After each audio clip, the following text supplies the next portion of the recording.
Bonsoir à tous, soyez les bienvenus au Mediamix, dont voici le sommaire. Après une saison chargée en sport et en élections, le petit écran va bientôt passer en mode vacances, l'occasion de proposer une grille des programmes spécialités. Alors, à quoi va-t-elle ressembler? Franck nous donnera la réponse dans quelques instants dans notre reportage. C'est maintenant officiel, depuis le début de cette semaine, nous connaissons le nom de l'animateur qui succédera à Laurent Ruquier la saison prochaine dans On ne demande qu'à en rire sur France 2. Alors, qui est-ce? Nous vous donnerons la réponse tout à l'heure dans la news mix de Gaëtan. Et puis enfin, il ne faudra pas oublier le chiffre de la semaine, la revue de presse des hebdo télé et notre rubrique des hebdo TV. Nous sommes le dimanche 24 juin 2012, vous regardez le 204e numéro et dernier de la saison.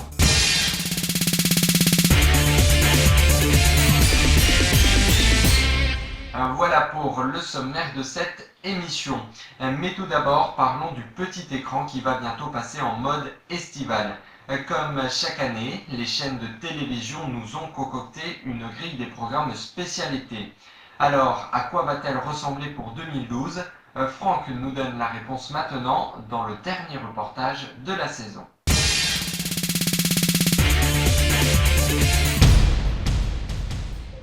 Dans quelques jours, le petit écran va se mettre en mode vacances d'été. Pour l'occasion, les chaînes de télévision nous ont préparé une grille de programmes inédite. Entre séries et nouveaux jeux de télévision, l'été s'annonce haut en couleur du côté de vos téléviseurs.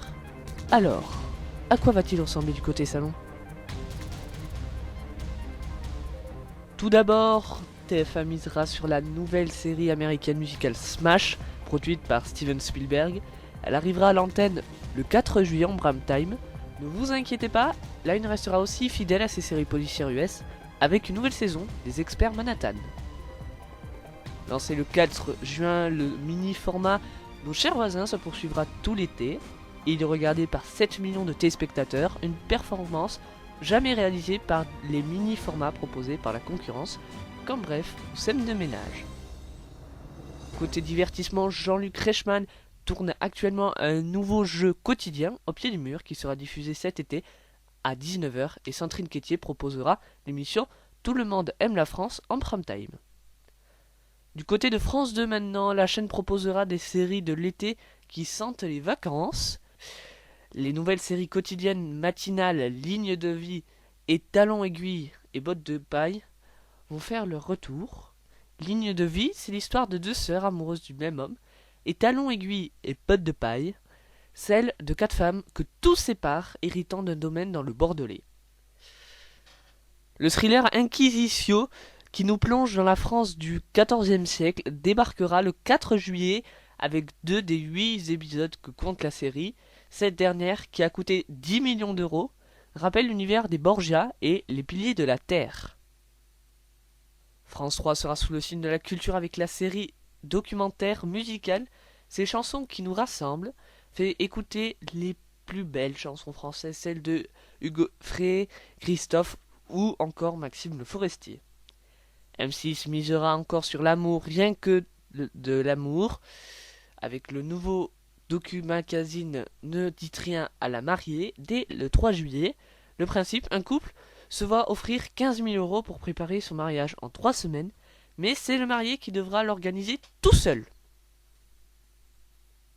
Le blockbuster L'amour est dans le pré, présenté par Karine Le Marchand, reviendra tous les lundis à 20h50 à partir du 2 juillet. Ce rendez-vous a placé l'été dernier M6 en tête des audiences chaque lundi, avec plus de 6 millions de téléspectateurs.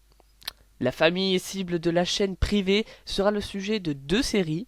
En famille, qui remplacera Scène de ménage à partir du 25 juin à 20h05, et l'américaine Modern Family, à partir du 20 juin à 11h50. Grand Hôtel, saga espagnole à succès démarrant en 1905, sera proposé tous les mercredis à partir du 4 juillet, en contre-programmation, en plein Tour de France. Enfin, la chaîne va renouer avec le jeu en lançant en première partie de soirée 60 secondes chrono présenté par Alex Good. Canal Plus proposera des séries à gogo telles que Skins, Body of Prof, MI5, United States of Tara ou encore les Lascars. Le chiffre de la semaine, c'est 14,4 millions. Il s'agit du nombre d'internautes qui ont regardé au moins une vidéo sur un player de chaîne télévisée en mars 2012. Et on regarde maintenant sans plus attendre toute l'actualité médiatique de la semaine dans notre rubrique de la News Mix avec Gaëtan. Bonsoir à tous et bienvenue dans cette 204e News Mix et dernière déjà de cette saison. On commence tout d'abord par, selon le Parisien, Audrey Pulvar laissera sa place dans On n'est pas couché à Aymeric Caron la saison prochaine. Pour rappel, la journaliste a été évincée de France 2 en raison de sa relation avec Arnaud Montebourg. La personnalité en haut de l'affiche, c'est Jérémy Michalak. C'est maintenant officiel, Jérémy Michalak va succéder à Laurent Ruquier la saison prochaine dans On ne demande qu'à en rire. C'est également officiel, Laurent Bazin va remplacer Vincent Parisot à la matinale de RTL l'année prochaine. Le journaliste continuera parallèlement à la rentrée d'être le joker d'Yves Calvi quand ce dernier, présentateur de la quotidienne, c'est dans l'air sur France 5. Voilà, c'était ici la dernière news mix que je vous présentais pour la saison 5. J'étais ravi de vous la présenter depuis le 10 janvier dernier. Je vous retrouve à partir du 2 septembre prochain pour la première news mix de la saison 6. À la une de vos hebdos télé cette semaine, Laurent Delahousse et le 20h de TF1, ce qu'il s'est vraiment passé en coulisses, Télé Loisirs revient sur cette affaire. Scène de ménage sur M6 s'arrête, alors pourquoi? La réponse se trouve dans le Téléstar. Et on regarde maintenant ce qui fait la une de notre rubrique des hebdos TV avec Antoine. En juin, l'UEFA Euro 2012 et l'équipe de France sont sur M6. Grâce à l'Euro 2012, M6 est au top de sa forme. Mardi dernier, elle était la chaîne la plus regardée de France sur l'ensemble de la journée, avec 20,9% de part d'audience auprès de l'ensemble du public. Les Bleus affrontent la Suède dans un match coup près. Un beau score réalisé grâce au match de foot France-Suède qui a été suivi par 12,2 millions de téléspectateurs pour 44,5% de PDM. Il s'agit à ce moment-là de la deuxième meilleure audience historique de la chaîne. Le jeu que le meilleur gagne sur France 2 serait déjà en sursis. Programmé tout l'été, le jeu animé par Nagui avec la complicité de Miguel a du mal à trouver son public. Mercredi dernier, il est même passé sous la barre des 10%. En effet, il n'a réuni que 1,47 million de téléspectateurs pour seulement 9% de PDM. C'est le grand retour de Que le meilleur gagne avec Nagui. A noter par ailleurs que la semaine prochaine, la programmation du jeu estival de France 2 sera bouleversée en raison des championnats d'Europe d'athlétisme à Helsinki.